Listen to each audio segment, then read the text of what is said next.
레위기 13장은 전염병에 관한 문제를 다루고 있습니다. 그래서 레위기 13장이 오늘날 코로나 시대를 살아가는 우리에게 굉장히 의미가 있고, 또 이 레위기 13장 말씀을 통해서 또 전염병과 수많은 질병의 문제 앞에서 우리가 어떻게 대처해야 될지 알 수 있는 굉장히 놀라운 내용들이 많이 담겨 있습니다. 우리가 일반적으로 몸에 이상이 있을 때는 그것이 피부로 드러날 때가 많이 있습니다. 사람이 피곤하면 입술이 부르트거나 또 혓바늘이 나게 됩니다.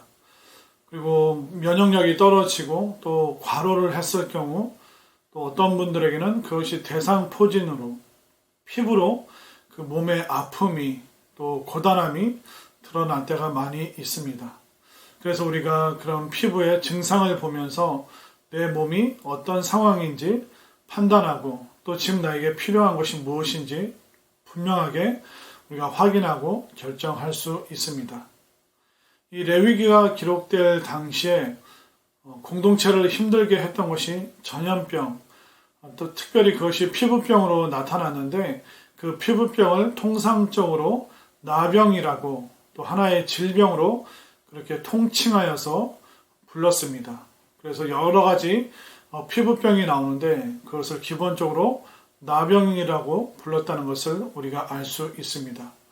그러면 이런 공동체를 힘들게 하는 전염병, 많은 사람들을 위험에 빠뜨릴 수 있는 이런 전염병이 생겼을 경우 이 수천 년 전에 어떤 방식으로 대처했는지 한번 살펴보겠습니다.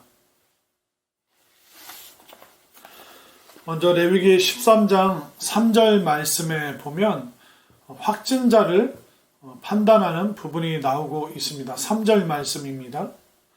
제사장은 그 피부의 병을 진찰할지니 환부의 털이 휘어졌고 환부가 피부보다 우묵하여졌으면 이는 나병의 환부라. 제사장이 그를 진찰하여 그를 부정하다 할 것이요. 이제 피부병이 나타났을 경우에 이것이 전염성이 있는지 없는지 제사장들이 판정하고, 그래서 이것이 분명한 병이다 그렇게 했을 경우에는 그 사람을 확진자, 부정한 자라고 불렀습니다. 오늘날의 코로나 상황과 비슷하다는 것을 우리가 확인할 수 있습니다. 또 이런 확진자가 나타났을 경우에 어떻게 그를 다루고 있는지 한번 살펴보겠습니다. 4절 말씀입니다. 피부의 색점이 희나 우묵하지 아니하고 그 털이 희지 아니하면 제사장은 그 환자를 이레 동안 가두어 둘 것이며, 확진자가 되고 또 그 피부에 어떤 전염성이 있는 질병이 발견될 경우에는 7일 동안 가두어 두었습니다. 지금 오늘날로 치면 격리, 자가격리를 하도록 했습니다. 자, 7일의 자가격리가 끝난 후에 또 어떻게 했을까요? 5절 말씀을 보겠습니다. 이래 만에 제사장이 그를 진찰할지니 그가 보기에 그 환부가 변하지 아니하고 병색이 피부에 퍼지지 아니하였으면 제사장이 그를 또 이레 동안을 가두어 둘 것이며. 자, 7일의 자가격리 기간이 끝나고 나서 또 7일 만에 다시 검사했을 때 그의 병이 호전되지 않았을 경우에는 7일 동안 더 격리했습니다. 14일 동안 격리의 기간이 있었죠. 또 그 이후에 어떻게 되었을까요? 6절 말씀을 보겠습니다. 이래 만에 제사장이 또 진찰할지니 그 환부가 엷어졌고 병색이 피부에 퍼지지 아니하였으면 피부병이라. 제사장이 그를 정하다 할 것이요 그의 옷을 빨 것이라. 그리하면 정하리라. 자, 14일 동안의 그런 격리 기간이 끝난 후에 그 병이 호전되고 나아지면 그를 정하다, 깨끗하다라고 선언을 해주고 이제 확진자에서 벗어나게 되는 것이죠. 그리고 그의 옷을 다시 소독하고 빠는 과정을 거치게 되어 있습니다. 자, 보시니까 어떻습니까?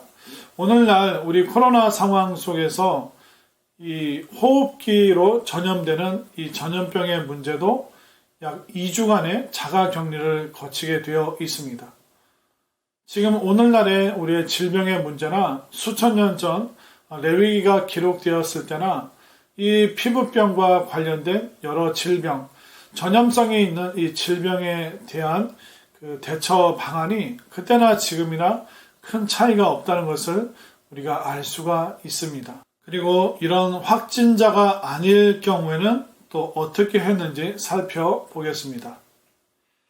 11절 말씀입니다.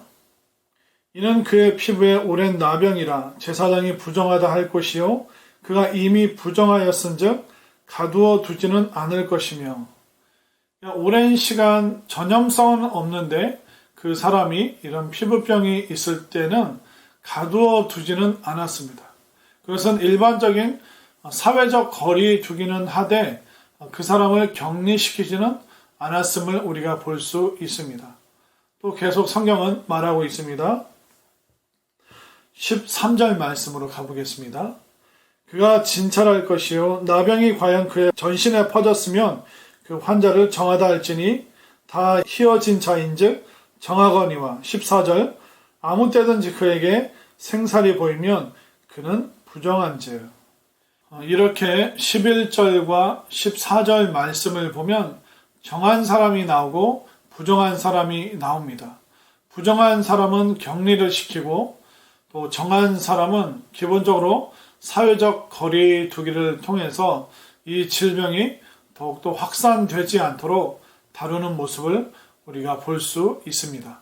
그래서 레위기 13장 말씀을 보면 제사장이 기본적인 보건위생의 관점, 의학적인 관점에서 이 질병의 문제를 다루고 있고 좀 더 포괄적으로 정한 것이냐 부정한 것이냐, 깨끗하냐 깨끗하지 않느냐, 전염성이 있느냐 없느냐, 공동체를 위험에 빠뜨릴 것인가 안 빠뜨릴 것인가, 굉장히 포괄적인 부분에 있어서 판단을 내리고 있습니다.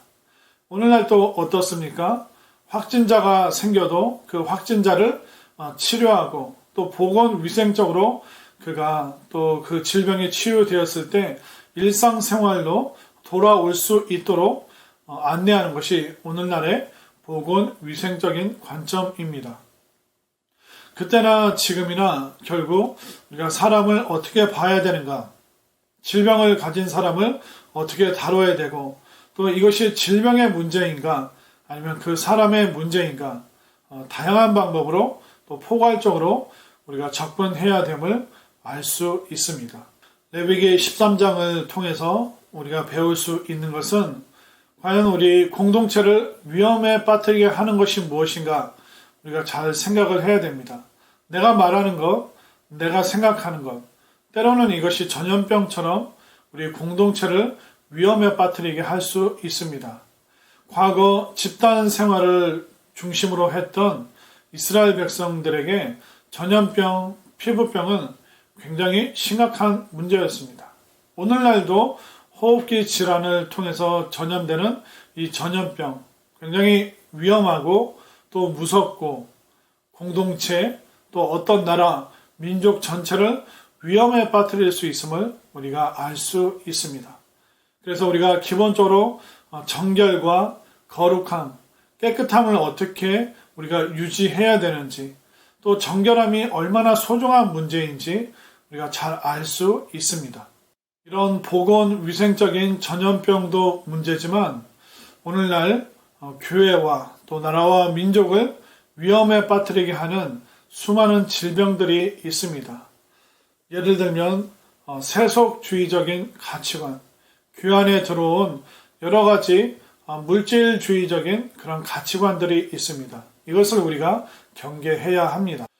또 부정적인 태도, 불평과 불만을 끊임없이 나열하는 그런 모습들, 그것들도 우리가 차단해야 될 전염병입니다. 또 수많은 이단과 사이비들이 교회 공동체를 위협하고 공격할 때가 있습니다.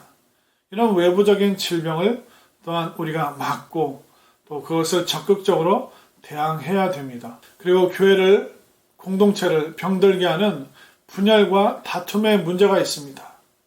서로 각자의 기질이 다르고 또 살아온 경험과 또 신앙적인 배경이 다른데 서로의 다름을 이해하지 못하고 끊임없이 분쟁과 다툼으로 치달을 때가 있습니다.